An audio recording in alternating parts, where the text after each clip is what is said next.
Hey, but I want to know what happened to the money, Daryl. I'm going to ask you to turn it off. Don't get your hands off that camera. You will go to jail, my friend. You know what? I'm going to go to jail anyways. Daryl Nunnally thinks he might be going to jail because of people like Krista Cahoon. Oh, it's beyond overwhelming. And this license plate. And who doesn't like a license plate that says, "In God We Trust"? These days, Cahoon and several others don't like the license plate. Krista Cahoon's firefighter husband, Alan, was driving this fire truck on the way to a fire when it flipped. He broke his back and eventually died. Cahoon thought she'd be eligible for help from the foundation, which says it will give the funds to children and spouses of deceased first responders. At the time, her husband's house had gone into foreclosure. And I was very desperate when I contacted him. Look, life insurance isn't paying, federal benefits aren't paying, state benefits aren't paying. I mean, I'm desperate. But state and IRS records we obtained show the foundation has not been generous with the money it's collected from the specialty plates.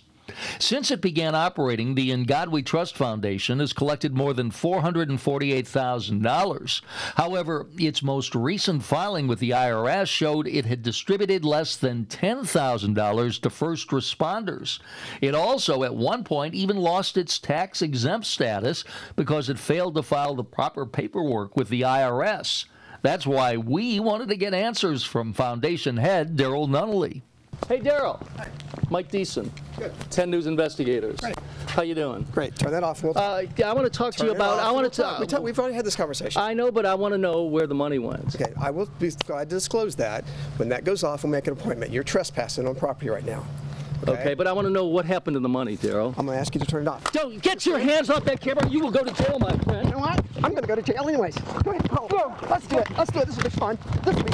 While Nunnally wasn't talking, state and federal records show the organization was in the hole more than $305,000 before the first plate was sold.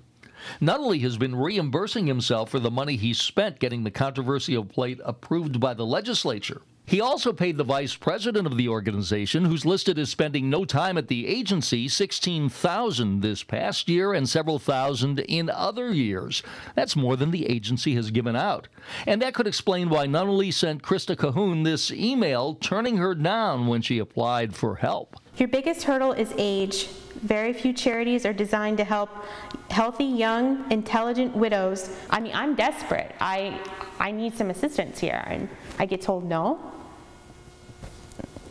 I'll be honest with you, I broke down and cried. Although Nunnally told Cahoon he would put a request before the foundation board, she had no idea where the board met or how she could appeal. All my contact with Daryl was via email. So we set out to find the headquarters for the In God We Trust Foundation, which according to state records brought in $177,900 last year in those specialty license plates. We went to the address listed on its forms, 8815 Conroy Windermere Road, just outside of Orlando, and we discovered the folks at In God We Trust must trust UPS, because this is what we found: the UPS store and a post office box. Florida Highway Patrol is currently investigating the In God We Trust Foundation.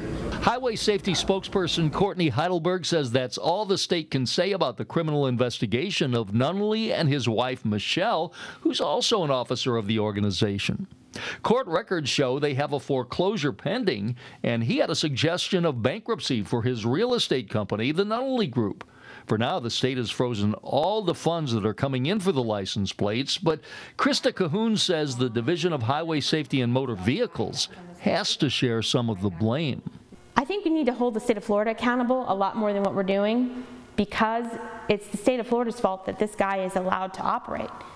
But this firefighter's widow saves most of her anger for Nunnally, who paid lobbyists, lawyers, marketers, and contributed to the bill's sponsor, State Senator Gary Siplin, in order to authorize the plates, which were supposed to help people like her, but haven't. How this guy sleeps at night, I don't know. He needs to have a conscience. But all we know for sure is Daryl Nunnally has a license plate with empty promises, a criminal investigation that could send him to jail, and he doesn't like answering questions about the foundation. In Windermere, Mike Deason, 10 News.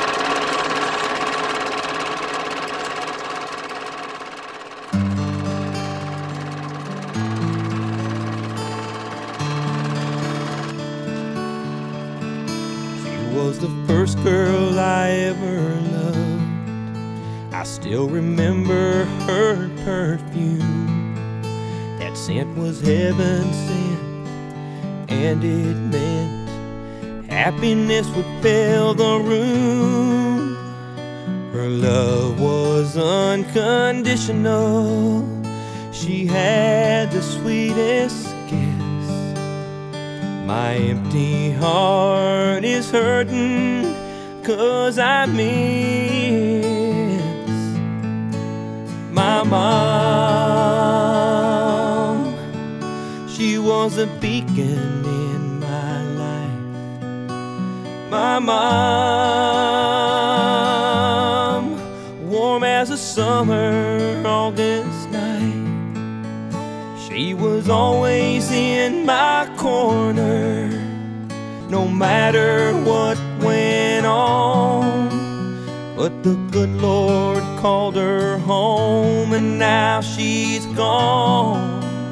And I can't believe how much I miss my mom. As I was working hard to make my dreams become reality, it never even crossed my mind she wouldn't be with me. My mom, she was a beacon in my life. My mom, warm as a summer August night. She was always in my corner, no matter what went on. But the good Lord called her home, and now she's gone. And I can't believe how much I miss you, Mom.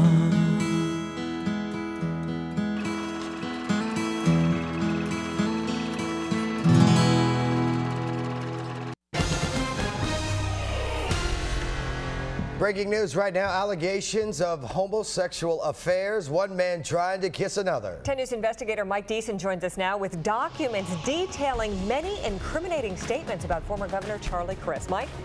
Well, Heather and Reg, this is amazing. As you know, former party chairman Jim Greer is facing criminal charges for paying himself to raise money for the Republican Party of Florida. He told me Governor Charlie Crist approved it at the time. And now these documents, released as part of discovery in the criminal case late this afternoon, point to allegations that the governor improperly paid men to leave the state to hide his homosexuality, that he was a drunk and a liar.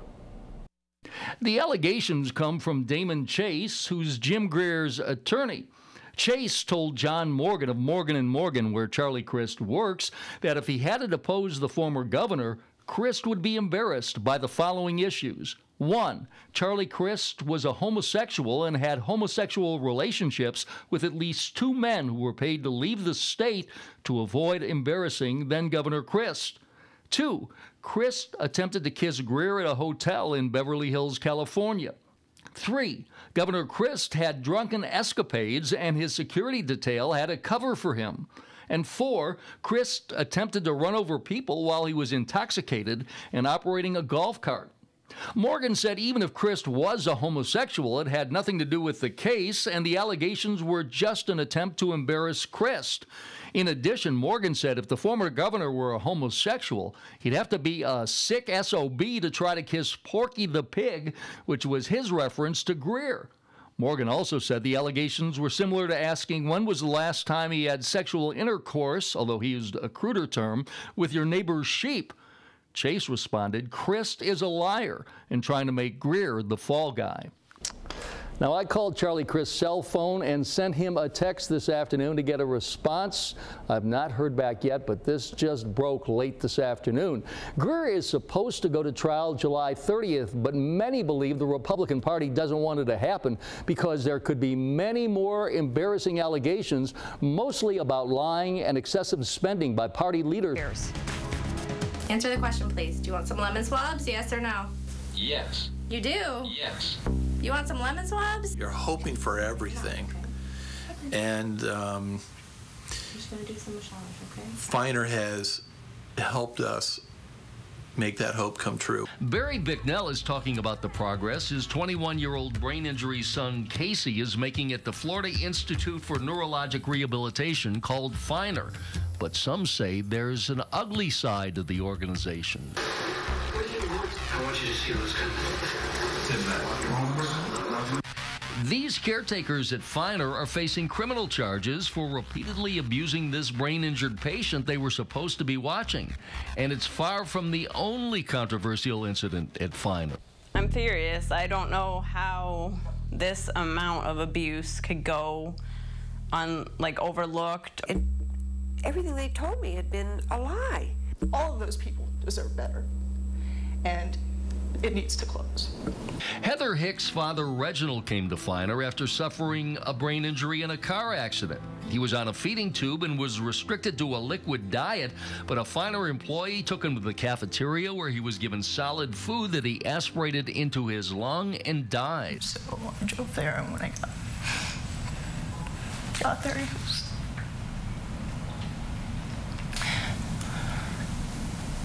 They were doing CPR on him. And he didn't make it. Michael Lear is another patient who didn't make it. Lear died when 4 staff members applied a takedown technique intended to calm down agitated patients. The staff accused the 250-pound former Marine of taking an extra snack cake out of the kitchen. So a struggle ensued, and they took him to the ground and held him there, and he defecated, and he didn't stop, and he urinated, and he didn't stop. And then he stopped breathing, and he didn't stop, and then he died. Attorney Howard Kay won a $5 million judgment against FINR. The institution initially told Lear's mother, Una Marshall, her son died from epilepsy. In fact, he was asphyxiated on the floor, and it was ruled a homicide. However, Lear's mother didn't learn the truth until a FINR caseworker told her what really happened.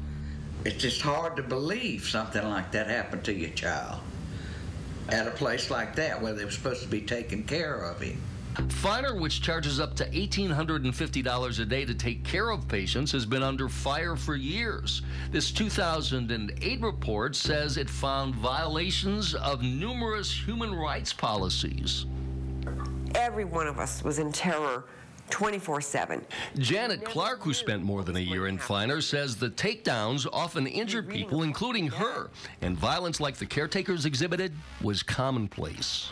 They were vicious attacks, and it was terrifying because you never knew when it was going to occur.